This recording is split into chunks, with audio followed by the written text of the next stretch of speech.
Hey guys, Tiger Extreme here. Today I want to talk a little bit about something that has been bothering me and nagging on me for quite some time, and that's the disappointment, the epic disappointment that is SimCity. Personally, I pre-ordered this game. I was waiting for it, Maxis announced it, EA announced it, and we were all like, whoa, yay, SimCity, it's coming back, finally a decent sequel to SimCity 4, because everything in between was just complete and utter crap. So they promised us all these wonderful things. They promised us full 3D, and they promised us this super smart AI, and Sims would travel to work every day and back home every day and all that kind of fantastic jazz, and you would have multiplayer and you could play with other people and you could trade resources and everything was just great. Everyone was hyped for it, the pictures, everything.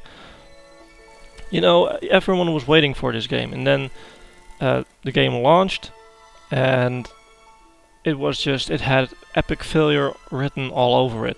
Not just because the launch went bad, because I'm not even gonna get into how they handled that one. Now we're more than a month, later, and the game, it runs. It runs for most people, if it doesn't crash on you. But at least the servers are available so everyone can play. But that's where the problems start. Because the game, as it is right now, is still bugged like hell. It's broken. The entire game is unplayable. If you just want to seriously play it, of course you can build a city, but if you look at the details, if you look at how the game is meant to be played, the entire game is completely broken and it can't be played. Let me give you a few examples of this.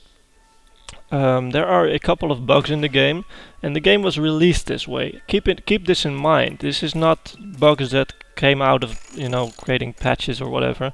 These are bugs that have existed during the development of the game, during the 2 closed betas that were held, during the testing of the test players, when the test players were testing the game before release, and all these bugs, these major game-breaking bugs, are still in the game.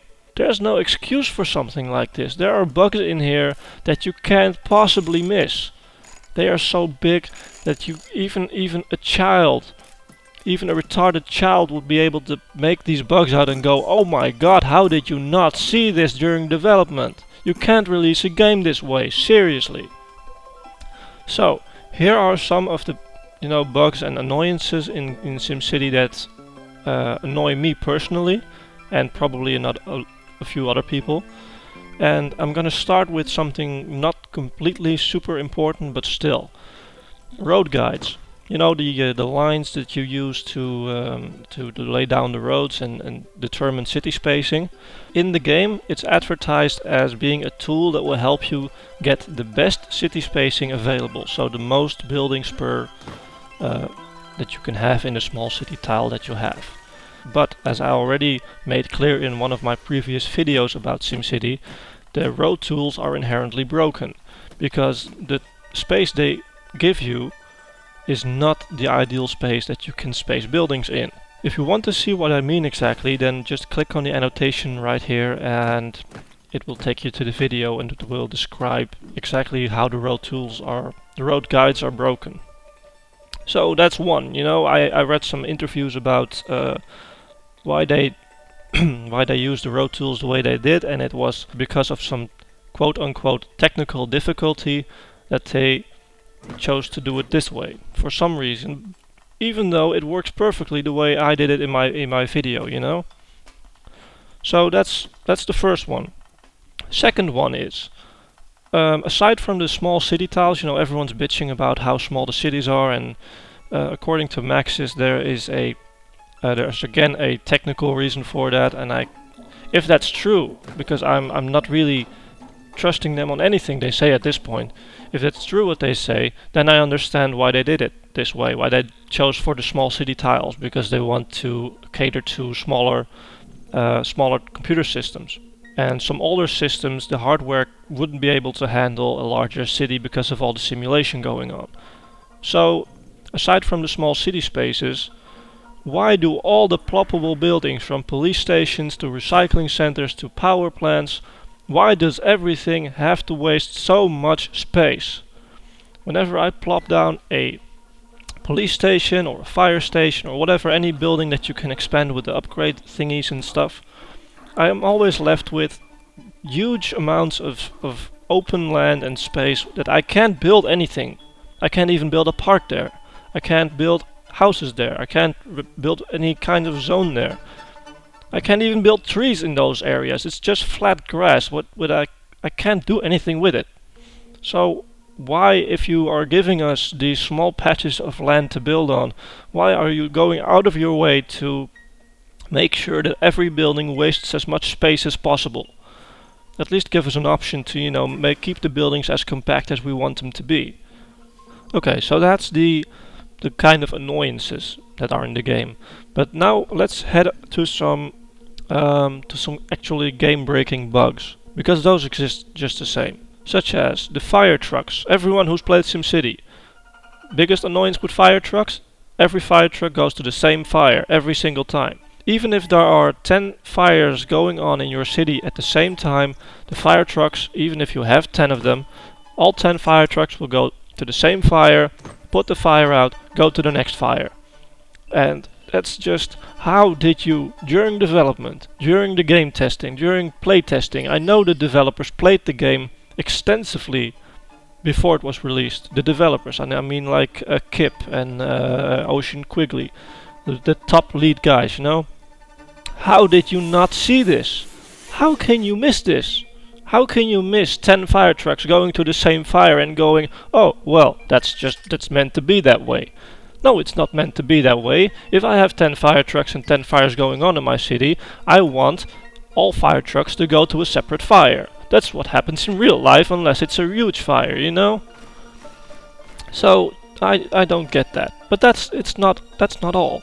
The biggest selling point of SimCity when they were marketing it was that you had the ability to play with other people. You could have your city within one region, and other people could claim the other cities, and you could trade resources, and your workers from your city would go to their city to work and to shop, and you would have their shopper shop in your town. It was all, it sounded amazing.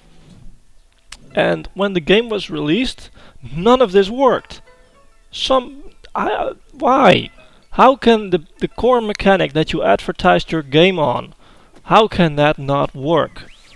I can have cities in my region, I can have 3 separate cities, one industrial, one residential, and one with shops and stuff. And people in the residential area are going, I have no place to work. Where do I need to go to work?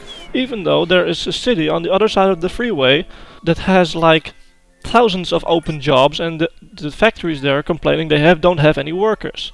So Maxis went, yeah, your residents will go to the other cities to work and fill the jobs. Guess what, Maxis? It doesn't work. It's not happening. Same goes for students, by the way. Before the game was getting released, people were like going, oh, I'm gonna build an education city for my region, and people from all over the region can come to my university and can come study and stuff. And that still doesn't work properly. I can have one city with a school, a high school, a university, and no single sim from any of these surrounding cities is traveling to my city to study. None of them, ever.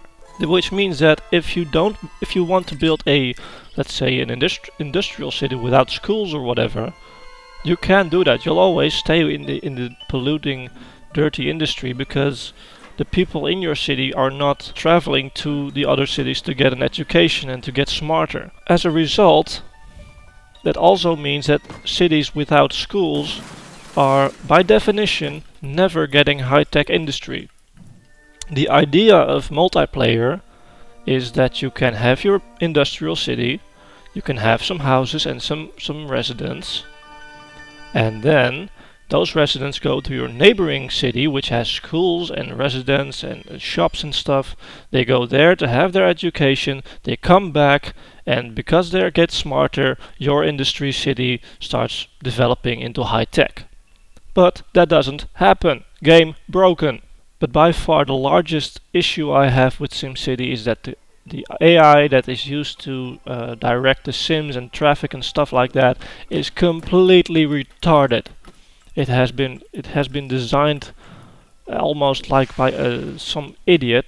I don't know who designed it or who came up with the idea to do it this way, but stop doing what you're doing. You're not good at it. First of all, in SimCity, people, your Sims, your residents, don't have a static place where they live. They don't have a static home.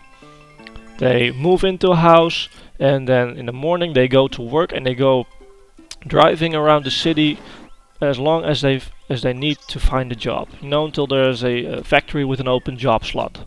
Okay, fine. But then at the end of the day, he tries to go home. What happens? He goes to the first house that has an open slot in it. What? How? Come on. That's not how a real city works. People live in a house. People work at a static workplace. They don't go to the nearest workplace one day and then to another one the other day. It's ridiculous. That's not how the world works. And this is like we're seeing the simulation from SimCity 4 10 years later in a game that's supposed to have a lot better AI, but it doesn't. When you were advertising that this game would have an amazing AI and that your residents would be traveling from their house to work and back every day, that sounded cool. Your implementation, and I'm talking to Maxis at the moment, not to you guys, your implementation of this is nothing short of completely retarded. I don't know where you get the balls to even sell us this crap, because that's what it is, it's crap. The SimCity 4 worked the same principle, but we couldn't see the simulation. We didn't even care about the simulation. We just cared about building our city. You advertised this game because of its simulation, the in-depth simulation, the glass box engine. And you fucked it up. And not just a little bit, you fucked it up entirely.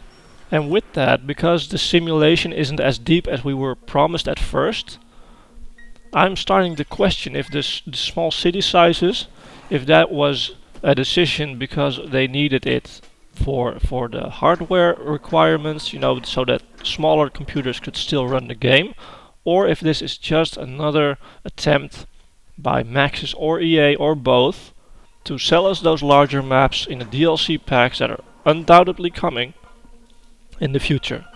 And at the moment, after everything that's happened with Maxis and EA and this SimCity release, I'm kind of suspecting that it's just the latter, and that they've been lying to us from the get-go. Also, because of this retarded AI, the nuclear power plants are by definition broken. Why is the nuclear power plant broken? Because high-wealth residents will not take jobs for their lower class, so high wealth will not work in medium and low wealth factories. At the same time, low wealth and medium wealth will work in places above their wealth level.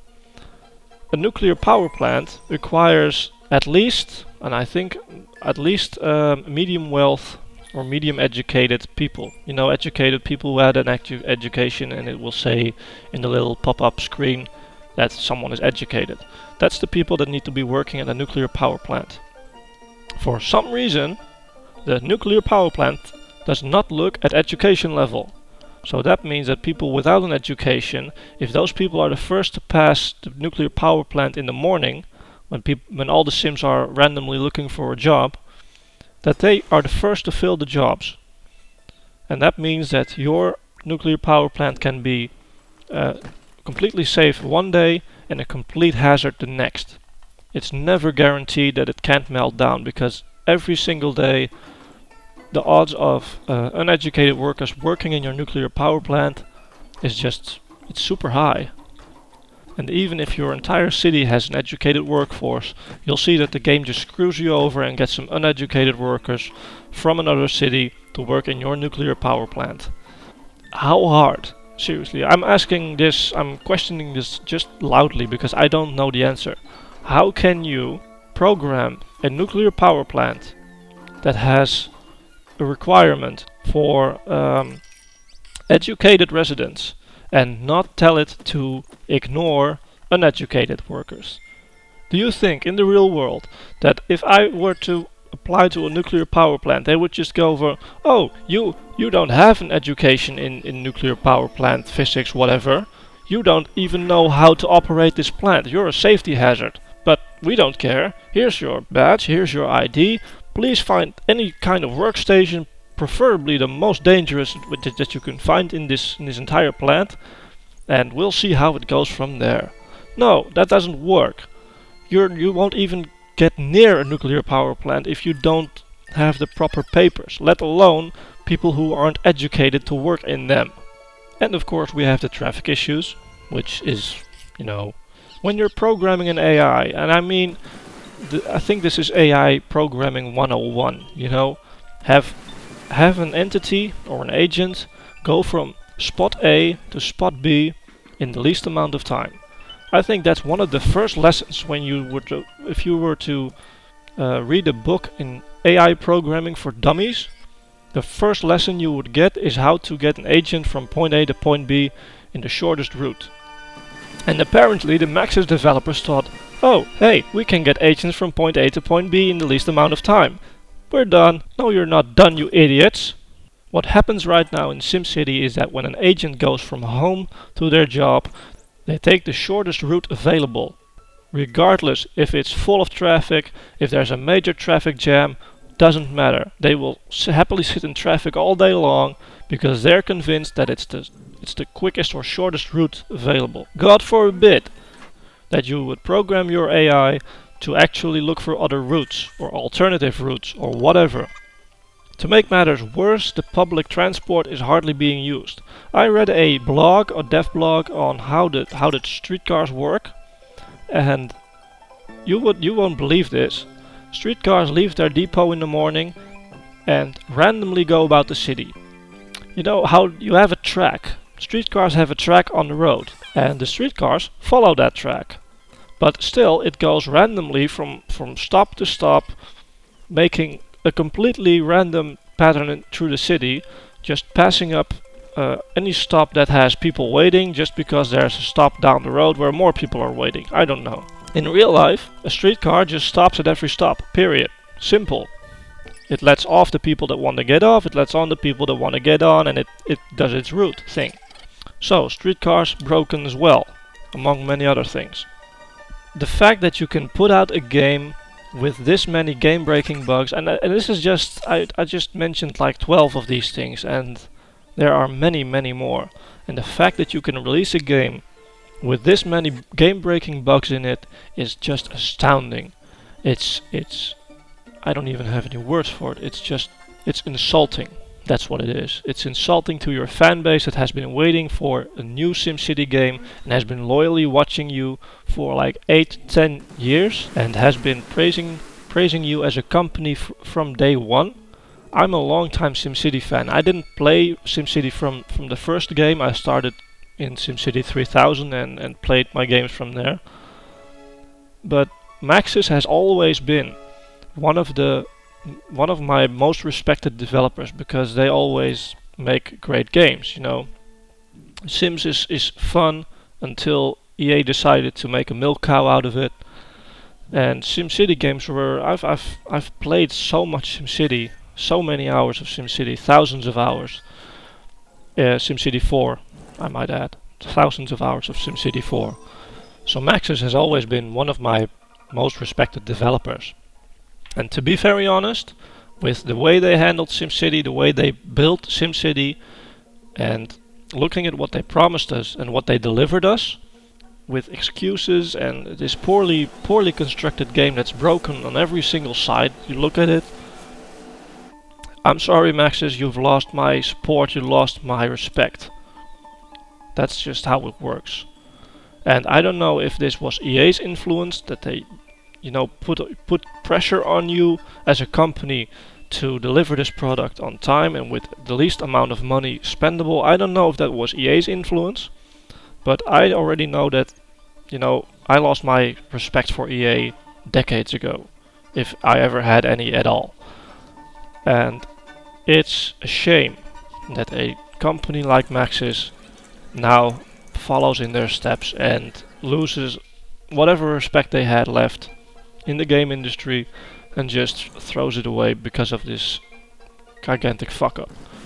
You can give us free games all you want, you know, you can go in a blog, yeah, we fucked up, sorry, here's a free game, pick one. Thank you for the free game, but that doesn't fix your fuck up.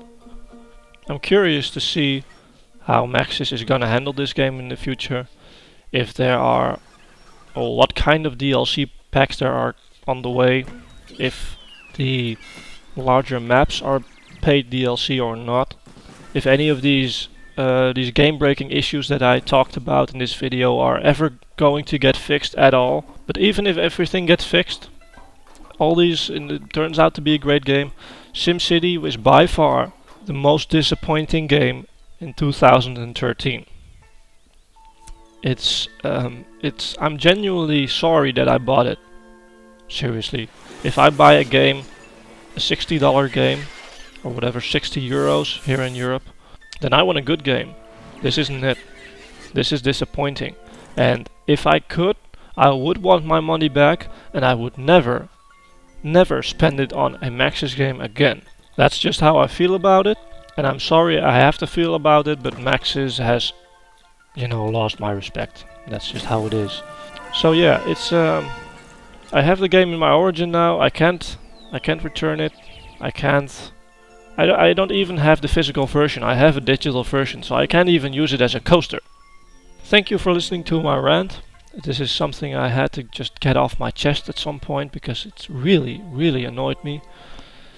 Let me know what you think about SimCity in the comments below.